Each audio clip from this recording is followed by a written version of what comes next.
I saw what happened, and I won't let it slide. It's not the first time Justin will do such cheap tricks with poking eyes like those. His fight against Paddy will be his last. And UFC is only for the real fighters, not the cheater. That fucker's right.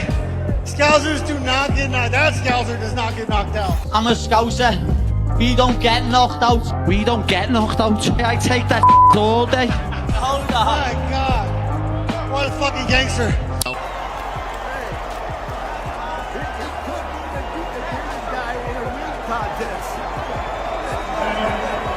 The moment the fight ended, the noise didn't die down, it exploded.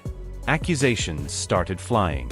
Some fans claimed dirty tactics, eye rakes, cheap shots, anything that could tilt a brutal war in someone's favor. Emotions were raw. Voices were loud. And in the middle of it all, one truth stood tall. This wasn't just a fight, it was a collision of pride, identity, and survival. Chants echoed through the arena. We don't get knocked out.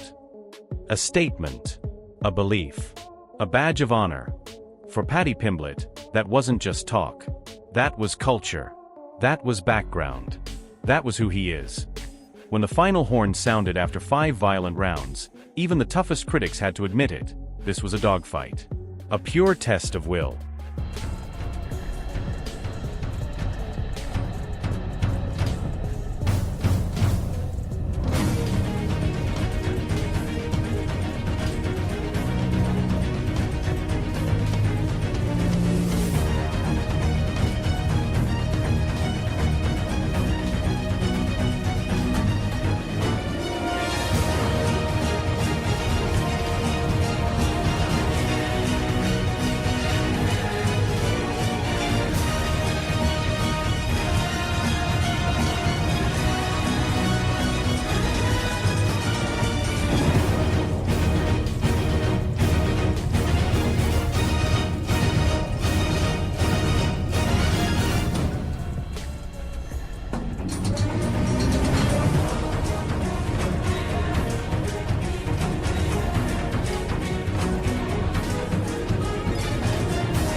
Paddy had promised chaos at the weigh-ins.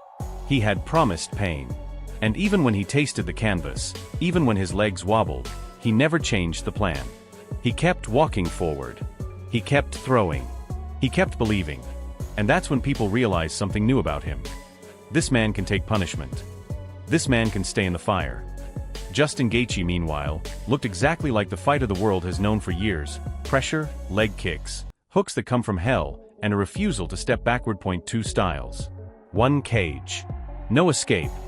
Both warriors were sent for medical evaluation. That's what happens after 5 rounds of sustained violence. But the early word was clear: Gaethje was fine. battered, but far from broken. The kind of fine only someone who's lived through wars can be. The question instantly shifted: is this the road to unification? Is this the final chapter before a title run? Or does the damage demand time? Either way, the division felt the shockwave. Obviously delivered in the main event, it's capped off with a war. Just give us your thoughts on Justin Gaethje and Paddy Pimblett delivering a 5-round battle. Yeah, I mean, what a couple. So Paddy Pimblett at the weigh-ins yesterday says, I'm going to knock this motherfucker out tomorrow. And I was like, that's interesting. And he never abandoned that game plan. Even when, he got dropped a couple times, I kept waiting for him. I'm like, he's eventually going to have to shoot and try to submit him. Now, I didn't know Paddy Pimblett had a chin like that till tonight. And, yeah, absolute dogfight in a war, and much respect to both guys. We haven't seen Justin yet, so we don't know what his status is physically. But, I mean, is the interim, is the unification fight have to be next? Or is there a case if he's hurt and needs to be out for a while? Apparently he's 100%. So we sent Paddy Pimblett straight to the hospital, and then we're going to send Gaethje too. And Gaethje's like, believe me, I've been in plenty of wars. I'm good. So as far as we know right now, he's out. Michael Chandler. He's taken on the highlight, Justin Gaethje. 26 wins, 5 losses, 20 KOs. The dude fucking KOs people. Early on, he'd calf kick the fuck out of people. He'd calf kick people where they couldn't take it anymore. He had many TKOs from calf kicks alone.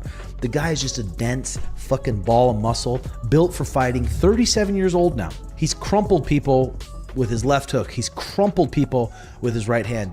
Paddy Pimblett is going to have to be very careful throwing his flurries on Justin Gaethje. Justin Gaethje will sit down and rip a left hook, or sit down, drop his head, and launch a right hand. That's Justin Gaethje's ways to win. He could KO Paddy. When people talk about Justin Gaethje, they don't just talk about knockouts. They talk about the names. That's not a list. That's a hall of pain. Every one of those fights took something from him. And every one of them proved something about him. He isn't hype. He isn't a moment. He's a constant. And that's why, even at 37, he only needs one opening. One planted hook. One calf kick that shuts a leg down. One exchange that changes everything. Paddy, on the other hand, is built on momentum. On belief. On walking into danger and daring it to blink first. People say his hands are low. People say his chin is high. People say he takes too many risks. But he keeps winning, out-scrambles grapplers, outlasts strikers, outbelieves doubters. And the scariest part? He's still improving. His striking is cleaner. His wrestling is stronger. His confidence is unshakable. He doesn't fight to look pretty, fights to break rhythm, fights to create chaos. I'd love to see fucking Justin Gaethje with the title around his waist. He earned it. Justin Gaethje's fought all these fucking monsters his whole goddamn career. Edson Barbosa, Donald Cerrone, Eddie Alvarez, Dustin Poirier, Khabib, Michael Chandler, Charles Oliveira, Fiziev twice, Dustin Poirier again, Max Holloway. Like, holy shit. He's fought the elite. So I'd love to see Justin Gaethje get it done. If I had to put, fuck, this is hard. If someone gave me $10,000 to bet with, and they said, hey, put it on who you think's going to win. God. I'm going to say 60-40. 60-40. 40% chance that Justin Gaethje knocks Paddy Pimblett out. Hits him on his chin. When Paddy Pimblett's flurrying, hits him right on his fucking, hits him right on the scouser chin. Bunk. Gets dropped. 40% chance, I think. 60% chance this fight, Justin's not able to find him. It's a little bit, it's like a spastic, weird style. Paddy Pimblett puts him on his back. It's going to be a long night for Justin Gaethje. I think you might be served here. But I would go with the over on this, because I think the over-under is like 2.5 rounds. How many? 2.5 rounds, over minus 115. All right, listen. Again, we have a pretty good record here, but, I mess up once in a while. I do. It's gambling. But I like the over. I mean, if Gaethje fights the perfect fight, you never know.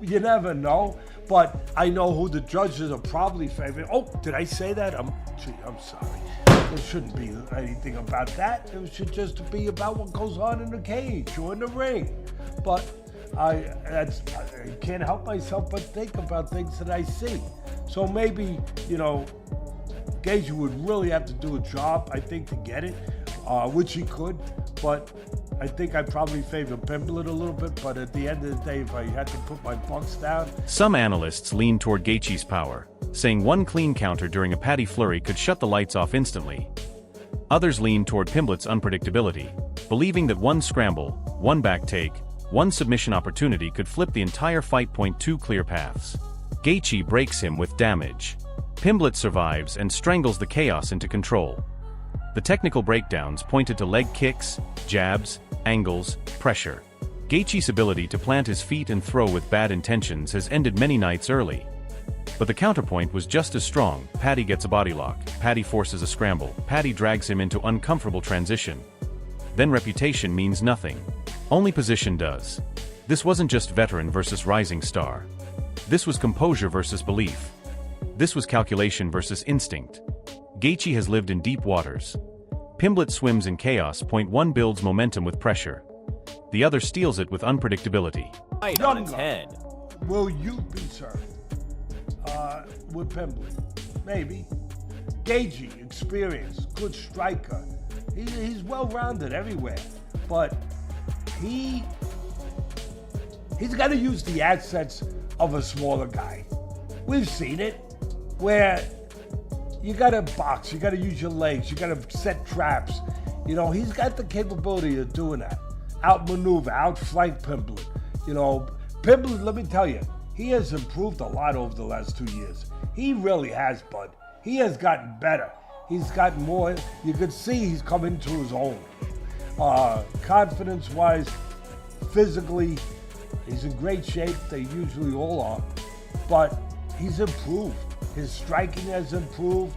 He's a good wrestler, grappler. But he loves to strike. That's what's going to make this fight really interesting and good. They're both going to strike. I mean, for the most part, they're both going to strike. The experts were split for a reason. Some saw a clear path where Justin's power eventually finds its mark, where one counter in the middle of a wild exchange ends the night.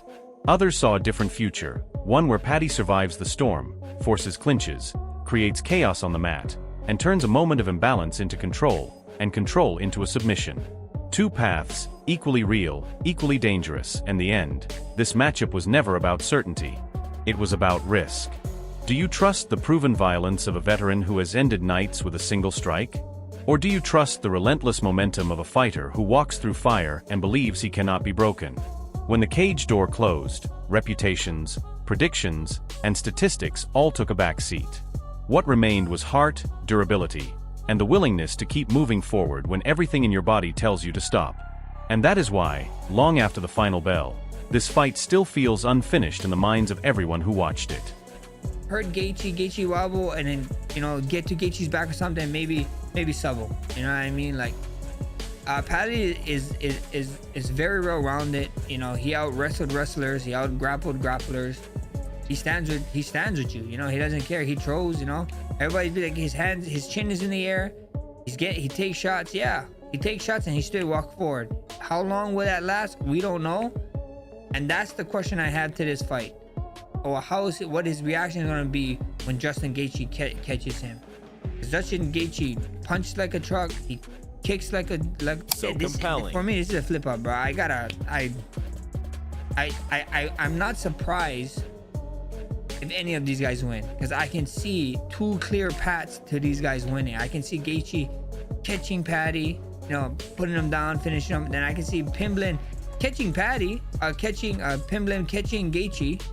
Maybe knock him out or hurt him enough to where he can get a submission. You know, I think so.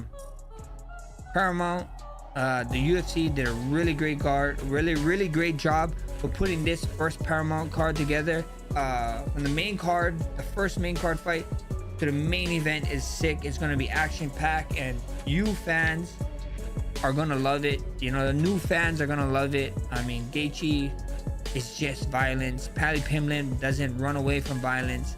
It's gonna be a fun fight. Like I said, I don't know who to choose. I'm not choosing no one. I see both guys. I think this is a coin flip. I think whoever can endure the more damage is gonna win this one. key difference number 2, grapple, grapple, grapple. You know, when you look at Justin Gaethje's past fight, when people grapple him that have a good grappling ability, he seems to have hard times with grapplers, where people, you know, when people drop him, Charles Oliveira dropped him, he crossed the void, jumped on him, got his back, submitted with a rear naked choke. You look when he fought Habib took him down, passed his guard, mounted him, got a triangle from top and rolled to his back. Now I feel like Paddy Pimblett has that grappling ability that can oppose some problems to Justin Gaethje. But Michael Cole reveals the real reason Jimmy USO was missing from Raw. WWE commentator Michael Cole publicly addressed why Jimmy USO wasn't on the January 26, 2026 episode of WWE Monday Night Raw. After weeks of speculation, Cole revealed on commentary that Jimmy wasn't present due to personal reasons, directly acknowledging his absence during the broadcast. This was the first clear explanation on WWE television for his unexpected absence, something that had fans and pundits asking questions for weeks. If you want the fastest, most accurate WWE news breakdowns, smash that subscribe button and hit the bell.